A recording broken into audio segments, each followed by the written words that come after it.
Welcome, everybody. Again, welcome to Emerge 2023. This is so exciting. So my name is Brittany Rothmeyer. I'm the Executive Director of Fayette Alliance, and I have been on the Emerge committee this is my third year, I believe. And so it is such a fantastic group of people to work with, and it's so much fun. I mean, getting to put together sessions like this, but also just to see how the entire conference comes together is so much fun. So I hope that you all are enjoying it, and I hope you see the value in coming back year after year. And I think you'll hear today actually from some of our panelists about the connections that can be made at this conference that I think will really serve you in your careers, in your personal life, and all of that moving forward. So come on in. Please. I just decided to go ahead and start just a couple minutes early. So again, my name is Brittany Rothmeyer, and I'm the Executive Director of Fayette Alliance, which is a nonprofit here in Lexington dedicated to smart, responsible, and equitable growth. So we work at Fayette Alliance to achieve this mission of smart growth through advocacy at City Hall, education of our community members, and independent research to support our advocacy and educational efforts. At Fayette Alliance, we believe that sustainable growth and innovative land use planning are essential to preserving and promoting our world-class agricultural brand, industries, and landscape, which are pillars of our diverse economy and quality of life here in Lexington. Connecting our vibrant city with our productive farmland is the key to Lexington's continued success. So in light of that, and in light of our work, I'm so excited to get to introduce to you all our panel for this session. And fortunately for me, these are folks that I get to work with on a regular basis as well. So the land that sustains us, getting young leaders engaged with agriculture. As you all will hear about today, Lexington-Fayette County is an incredibly unique place for a lot of reasons, and I'm sure a lot of you already know a lot of those reasons. But one of those reasons is because of our prime soils here in Fayette County. And prime soils are soils that are nationally recognized as the best in the nation, for producing things from racehorses to cattle to crops, a lot of which you all hear more about today. Jobs related to agriculture account for 1 in 12 jobs in Lexington, and agriculturally related industries have a $2.3 billion impact on our local economy on an annual basis. This is a significant number. In addition to our more traditional agricultural industries, we're seeing tremendous growth in tourism tied to agriculture as well. The prime soils and signature farmland that supports these industries in Fayette County's factory floor. In order to protect this factory floor and promote our agricultural industries, we have to continue to educate and engage our community members with our land. It's more than just a beautiful landscape. It's more than kind of driving outside the city and seeing these rolling hills and horse farms. And those involved in the agricultural industry really do have a responsibility to teach and to engage our young leaders with the land and the opportunity that it presents in order for this industry to continue to be successful. We have to reckon with and acknowledge the barriers to involvement in the industry and the challenges that are related to equity, diversity in the field, and more to continue to propel it forward. I'm so fortunate to be able to introduce to you to our panel today and really dive into some of these important issues. So Ashley Smith will be moderating the panel today, and Ashley is a native of Lexington, graduated from University of Kentucky in 2008 with a bachelor in sociology.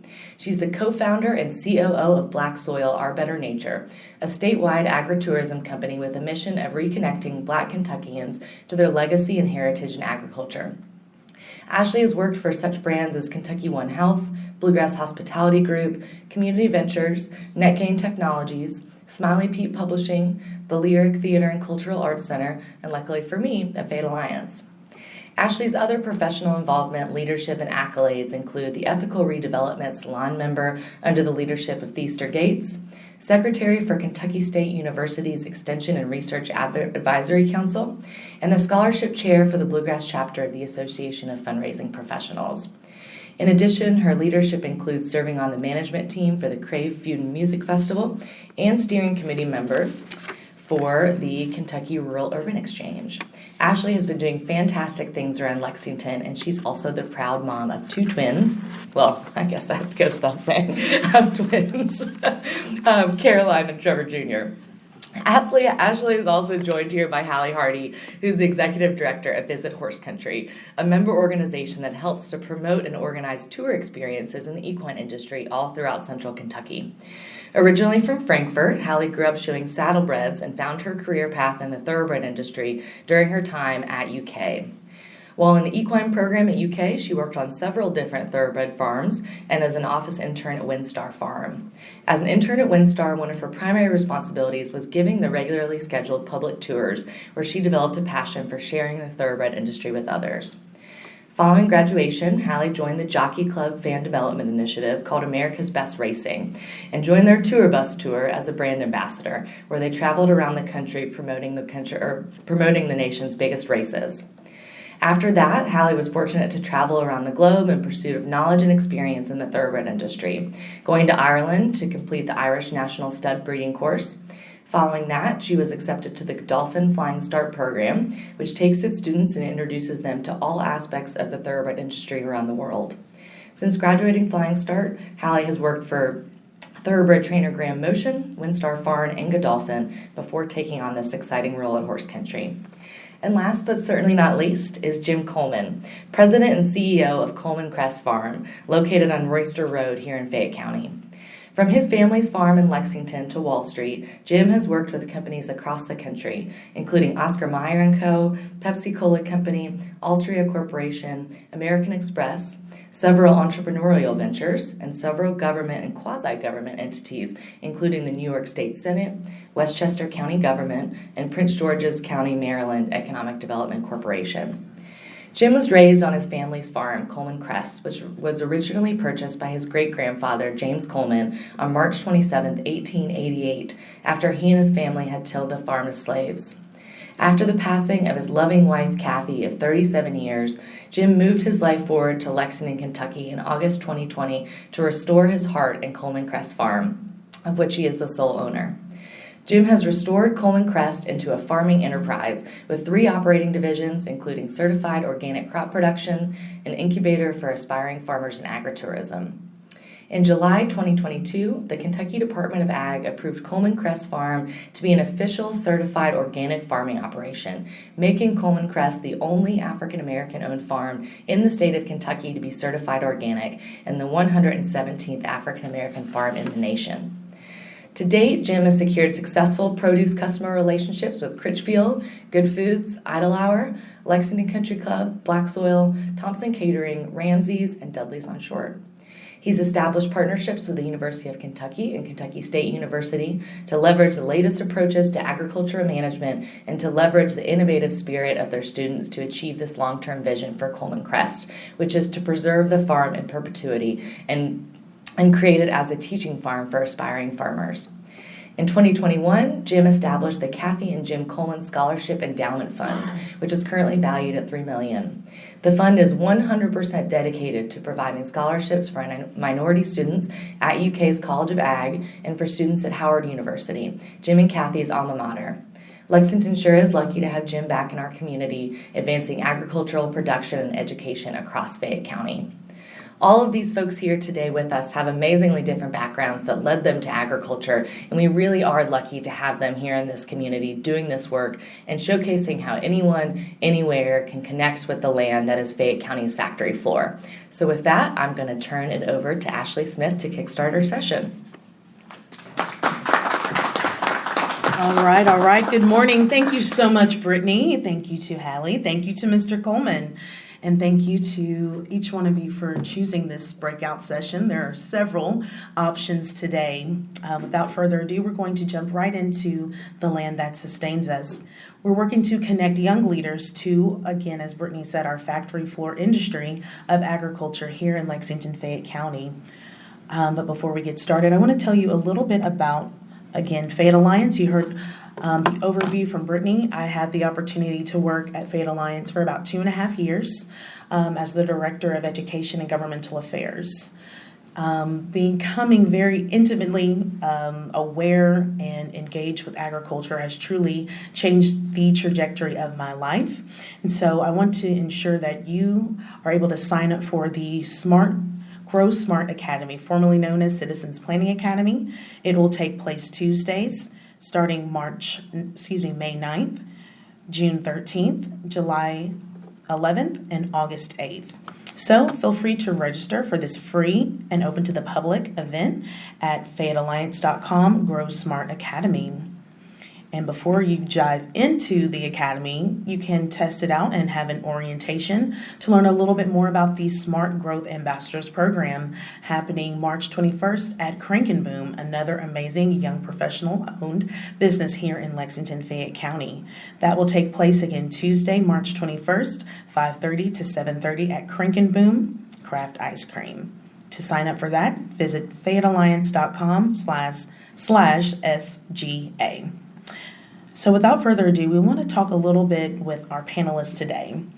Oftentimes when we come to conferences, folks are talking at us, but we want to engage in a robust conversation following these presentations that help provide a balance of personal experience and professional passion. So we will hear from our panelists, and then we're turning over the conversation to you in the audience. Because as you leave out of here today, there are actionable items that you can take, whether it be very small or on a large scale. You absolutely have the opportunity to make a difference in your local community using agriculture as a change agent.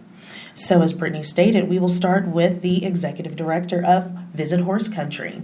I've had the opportunity to enjoy some of these amazing tours. So Hallie, do you want to start us off telling us a little bit about Visit Horse Country, what drives you, what your passion is, and where you see the organization in the next 5 to 10 years? Ooh, that's such a big question, isn't it, altogether? So thank you all very much for having me. It's just an absolute pleasure. I actually just celebrated my 1-year anniversary with Horse Country on February 14th.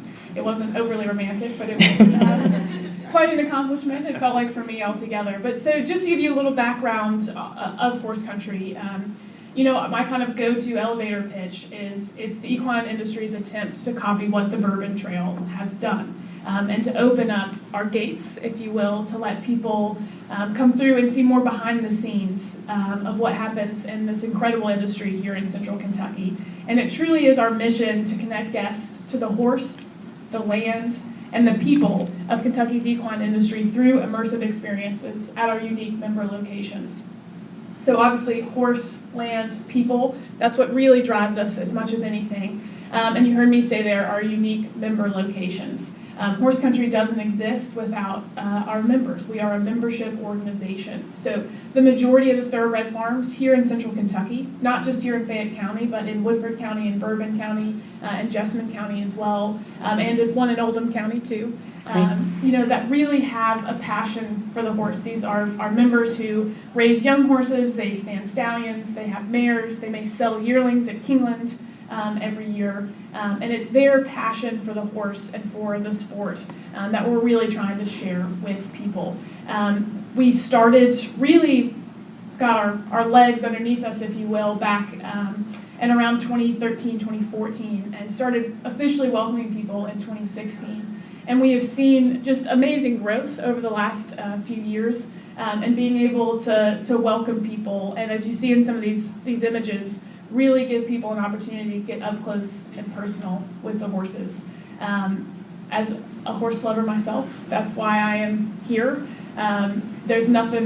There really is nothing more special than that, being close to an animal. You have pets at home, right? There is something just incredible. I think it was Winston Churchill that said, there's something about the outside of a horse that's good for the inside of man. And I firmly believe that, and would recommend, if you haven't been around one before, come on down to Horse Country and get your opportunity. Sorry, that was a shameless plug. Hey, shameless plug away. Yeah, but so it really, we've been able to see, and as you all would know, running farms, it's not always easy to welcome people and continue to run your business, your main business focus. So the last 7 years for us, and maybe take out one with COVID in 2020, our members are still learning how to sustainably welcome people. If you look at the front-facing side of the thoroughbred industry, which would be, Kingland, Churchill Downs, the Kentucky Derby, where people get to see the sport and the racing. It's a great day. Always, has everybody here been to Kingland before? Right? Yes. Proud Lexingtonians, I hope. But you only get to see so much of our industry in those few moments. So the goal with Horse Country is to be able to show that from foaling to the racetrack, through the sales ring, and even after racing, whether they go on into breeding or they go on maybe to another discipline, right? Racehorses can go on to compete in other disciplines, over jumps, whatever it may be. That we love the horse, we take care of the horse. The horse is what sustains us here in horse country. But as I mentioned, learning how to welcome people and show them what you do is challenging. And that's been the last 7 years, really laying that foundation. And as we look forward, the goal is now that we have that sustainable base to grow it as much as we possibly can. And I'll say, from my perspective, the main driver for us is your leisure tourist who's coming through Kentucky that may have come into town to go to a distillery, but wants to do more. Horses and bourbon is kind of in my head all the time. And so that's incredibly important. That's our target market. But continuing to find ways for us to engage with our community. Again, Kingland is a wonderful community partner. I think our industry, the thoroughbred industry as a whole, needs to do a better job of being a better community partner. So having events moving forward where we get to really connect with our community members in a greater way is definitely a top priority for me as we move forward. That's great. Thank you so much for that overview. Now we want to invite Mr. Jim Coleman to talk about his 135-year-old family farm. I will advance your slides for you. We'd love to hear about what you do at the farm, a little bit of the background. Then we're going to get into the nitty-gritty of our panel discussion. Okay. Well, thank you very much, Ashley, and also thank you very much, Brittany, on your introduction. I am the owner now, fourth-generation owner of Coleman Crest Farm. My great-grandfather purchased the farm, and he and his family had tilled the farm as enslaved people, and they purchased the farm for $1,200 on March 27, 1888. And the reason why they were able to do that is that Booker T. Washington created the Union Benevolent Society, which was created because they could not get financing from the mainstream banks at the time. And so they did something very unique. They did a crowdfunding source without the internet, and it's called the Union Benevolent Society, and they made loans to each other for two reasons. One, to help each other to buy land, and two, to bury loved ones. And so my great-grandparents took out a jumbo mortgage for $1,200 and purchased the farm, and it transformed the lives of over 300 of their descendants over the next 135 years. It paid for me to go to Howard University 100%, as well as my brothers and sisters, my uncles and aunts went to college, and it was all about generational wealth. And so I grew up on the farm. I took over the management of the farm when I was 12 years old. My father came home one day and said, "You're in charge." And I said, "What am I going to get paid?" He said, 3 hots and a flop. And I don't know if you all know what that means, but that's 3 good hot meals and a bed to sleep in. And I said, "Well, Daddy, I'm already getting that." He said, "You're going to start earning it now." And so I did, and I loved it. And it helped to, again, pay for me to go to Howard University. My father saved about $5,000 from all the proceeds that we generated from the farm, from my management, and he took out a note for $5,000 for a total of $10,000 to send me to Howard. Howard University at the time was a whopping $1,800 a year, which my parents did not believe they would ever get that paid off.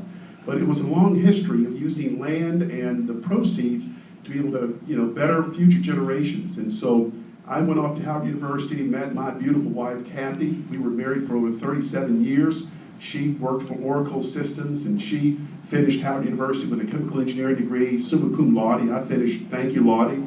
I was happy to get in and happy to get out. But we had a wonderful life, and we lived in over 13 different cities, from San Francisco to New York, and we lived in those beautiful cities. And I always loved Lexington and always loved our family farm. My mother came down with cancer in 2000, and so I purchased the farm from her in 2001. And we didn't do a lot to it. Over time, as you know, if you don't do anything with land, it turns into a forest, and Coleman Crest did. And so when my wife passed away in 2020, I decided, like my great-grandparents, they had 3 choices. They could have said, "You know what, I can't do anything, I'm an African-American, can't get loans, can't join the chamber, can't go to UK. 2 left. They could have left and gone to Liberia. Henry Clay created the American Colonization Society that would allow them to have gone to Liberia. And number 3 on the third option was to seize the moment and to focus on what you can do, not what you can't do. And that's what they did in buying the farm. And I had to make that same decision when my wife passed away.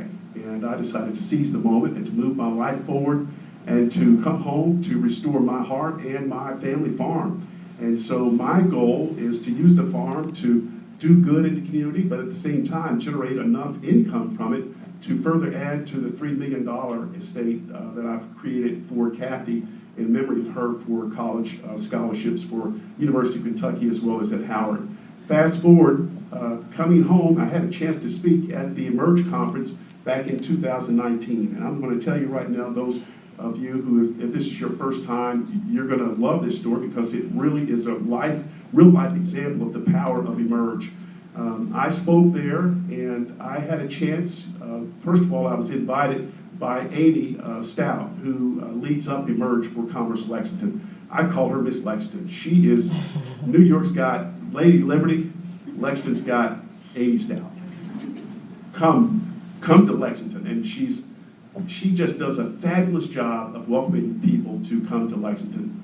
And so she invited me to speak, and along with having me to speak, after the conference, she introduced me to Ashley Smith. And Ashley Smith is another mover and shaker. These are the two people in my life coming back home that have, I call them curve benders. I have a good friend, David Knorr, who wrote a great book called Curve Benders. Curve benders are people that when you meet them, they will have a 10x impact on your life, whether it's through cash, lifestyle, happiness, love, across the board. Well, Ashley and Amy have given me all of those. And they've done that by connecting me to the right people here in Lexington. And Ashley helped me to pull together a big day in honor of Kathy on September the 15th, 2020. The mayor, the city council, the sheriff, the dean of the College of Agriculture at UK, everybody was out there. You had CNN helicopters in the sky. It was unbelievable. And the next day, this wonderful lady by the name of Gail Wallace gave me a call and said, hey, I saw the news about you trying to become an organic farm, and my husband and I have been organic farmers for the last 20 years, and we'd like to invite you down to learn about what works and what doesn't work, if you'd like to. I said, I'd love to. About 2 days later, I met with Gail and her husband, Eric, and we talked for about 6 hours. They told me all the great things, and on top of that, they turned me over to 3 of their customers. They said, would you like to grow okra? Because Ramsey's Diners, they buy okra from us. And I told them, I said, I haven't grown anything in 40 years, but if they'll buy it, I'll produce it. And Coleman Crest Farm is not a produce farm. I grow cash.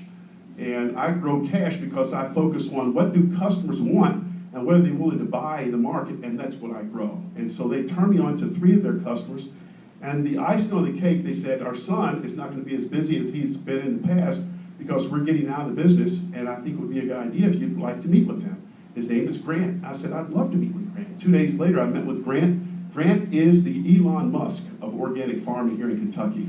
I love Grant today like he's my brother. I hired Grant within 10 minutes of the conversation, and we took right off. We put in a brand new well. Grant said you need a reliable source of water.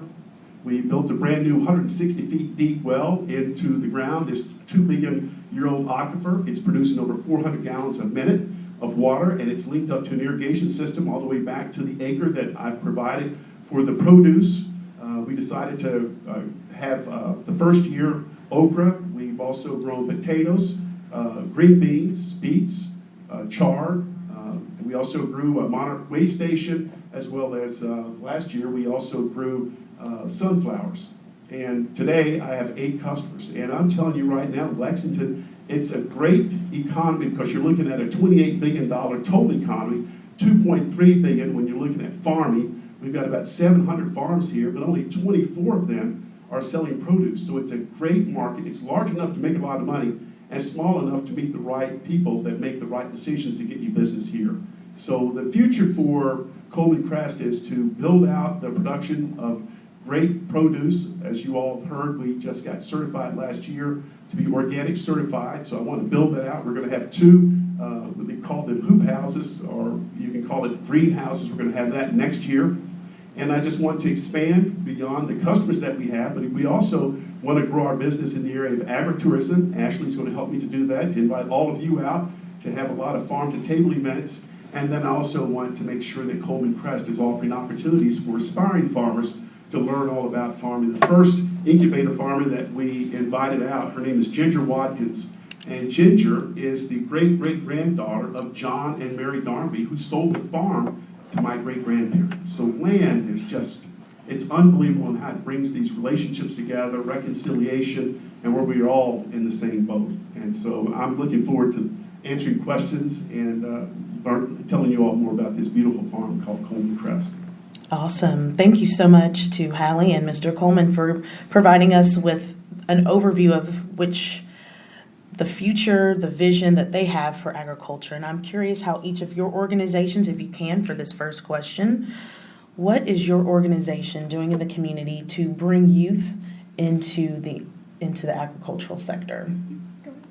Well, so far we've invited a lot of students out from the University of Kentucky through the Manners program.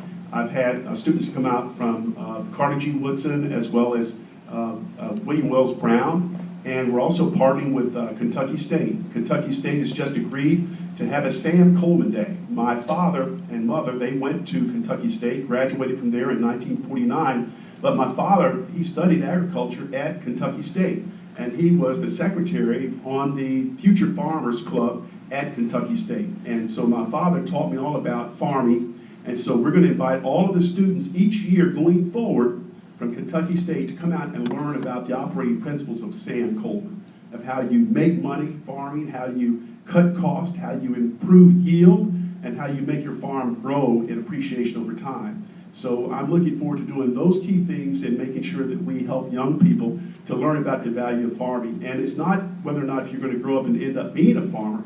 It's all about understanding the free enterprise system and being a participant versus being a victim of it. It's also about understanding the fundamentals in making money. You don't have to buy a farm and go broke. Last thing I want to say, and that we're going to be teaching, is that you don't need 1,000 acres to make money. You can have 5 acres. You can have an acre. I'm growing only 1 acre of produce, and I'm looking to grow that out at, once we put the high tunnels on there, at anywhere from $300,000 to $400,000 a year. So you don't need to have 10,000 acres. As a matter of fact, more than 50% of the farms in Fayette County are less than 50 acres. So you don't need a lot of land to make a living and to be successful and to be sustainable. So that's what we're going to be teaching. Awesome. Hallie, how about with horse country? Yeah, and so I'll speak a little bit to horse country. I'm also going to speak, I think, a little bit more esoterically about the thoroughbred industry as well, if that's okay. So we do have 2 UK interns at horse country. That is really how I came up through the ranks. So definitely want to make sure within our own organization we're always focused in that space.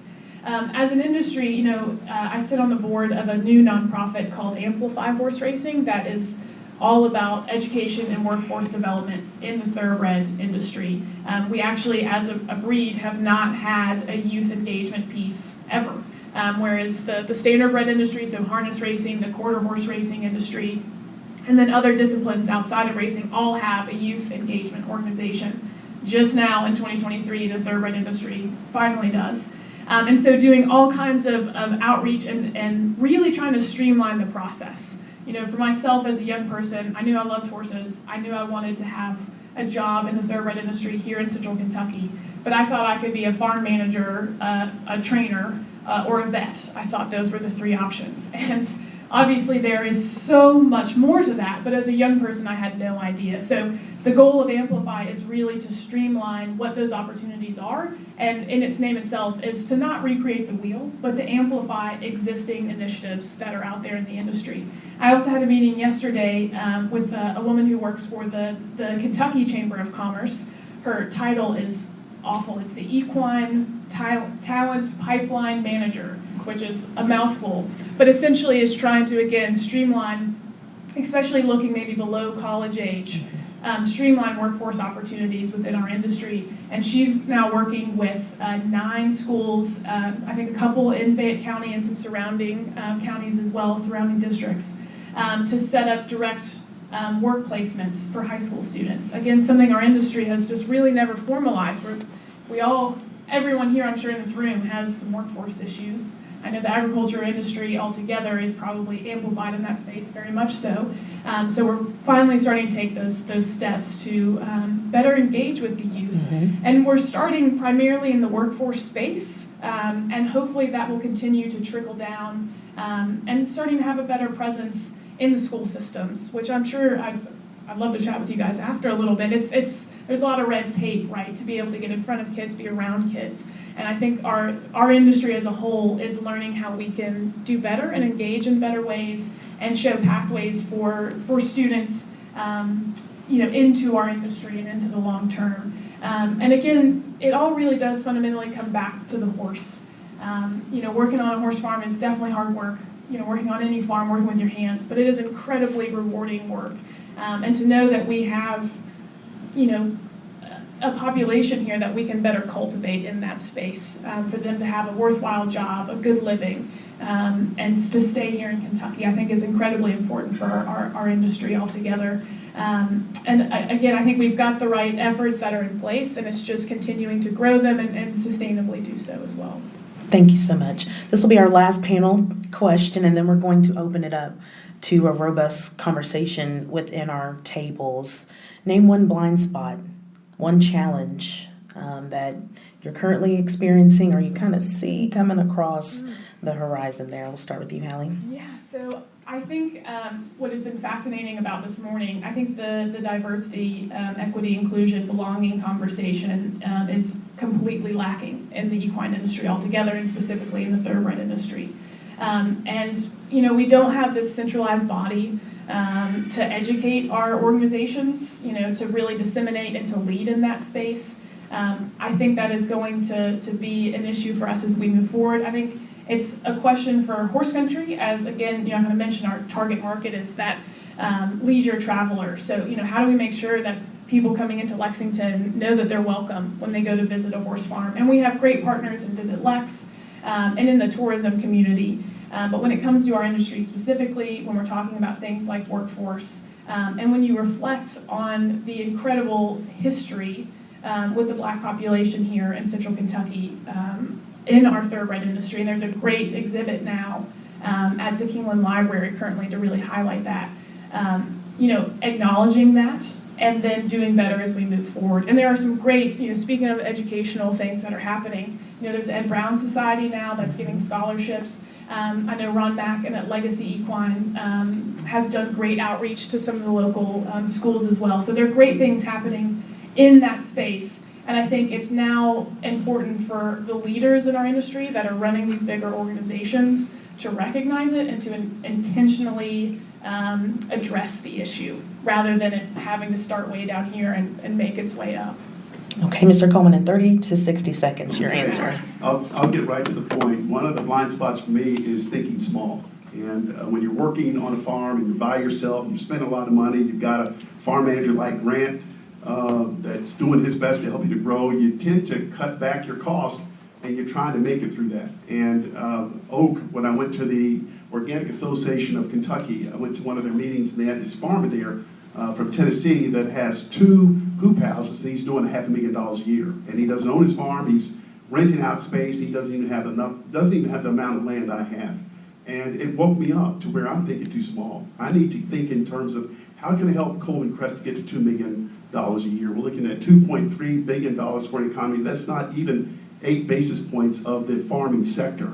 And it would have helped me to hold on to Grant. Grant had to leave to go to work for a manufacturing firm off season because I couldn't afford to pay him during the off seasons. I was focused on 5 months a year, but thinking about more of what do I have to do and what infrastructure do I need to create to where we're selling produce every single day. Why? So that I can afford to pay a Grant, Wallace, and others $50,000 and $60,000 so they can afford to work at my farm and so we can take the farm to an all-time high. So it's really about thinking small. I've got to make sure that I'm constantly pushing myself to think big. Thank you so much. Let's give it up for our panel.